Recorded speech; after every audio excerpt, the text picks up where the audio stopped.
die krag van hardop sê. Psalm 107 vers 2. Let the redeemed of the Lord say so, whom he has redeemed from the hand of the enemy. Die Afrikaans sê dit net nie so nie, hulle mis dit daar weer heeltemal. So, die King James is vir my baie mooi. Let the redeemed of the Lord say so, whom he has redeemed from the hand of the enemy. Die Here beloof dat jou verlossing met jou stem geaktiveer word. Wanneer jy die belofte sê, verloor die vyand sy mag. Daar is bonatuurlike krag om te sê wat die Here vir jou gedoen het. So, jou stem is nie opsioneel in die koninkryk nie, dit is noodsaaklik. Volgens Psalm 107 vers 2 word die verlostes opgeroep om dit te sê. Dit beteken, as jy vrygelaat is uit die mag van sonde, praat dit. As jy genees is, verklaar dit. As jy uit die duisternis gered is, skreeu dit. Hoekom? Want elke keer as jy van jou verlossing praat, gebeur daar 3 dinge. Die hemel hoor, die hel vrees, en jou hart word versterk.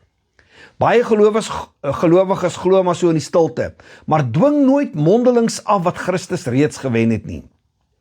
En daardie stilte laat ruimte vir die vyand se leuns om net harder te word. Maar wanneer jy met vrymoedigheid sê ek is verlos, herinner jy nie net jouself nie, jy bestraf die vyand. Jy hoop nie om verlos te word nie, jy is reeds.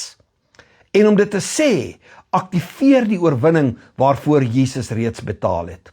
Dit bou geloof in jou hart, dit stoot die duisternis terug en dit skep 'n atmosfeer waar vryheid kan groei. Verlossing bly nie stil nie. As jy dit sê, verseël jy dit. Kom ons bid. Vader, ek verklaar met vrymoedigheid, die bloed van Jesus verlos my. Ek is uit die hand van die vyand gered. Ek praat die waarheid van my vryheid, my genesing en my oorwinning. Ek weier om stil te bly. Ek sê wat u gedoen het en wie u my gemaak het om te wees. Elke keer as ek 'n belofte verklaar, stoot ek die duisternis terug. My stem dwing die hemel se werklikheid in my lewe af. Ek word nie verslaan nie, ek word verlos. Ek is nie 'n slagoffer nie, ek is meer as 'n oorwinnaar in die naam van Jesus.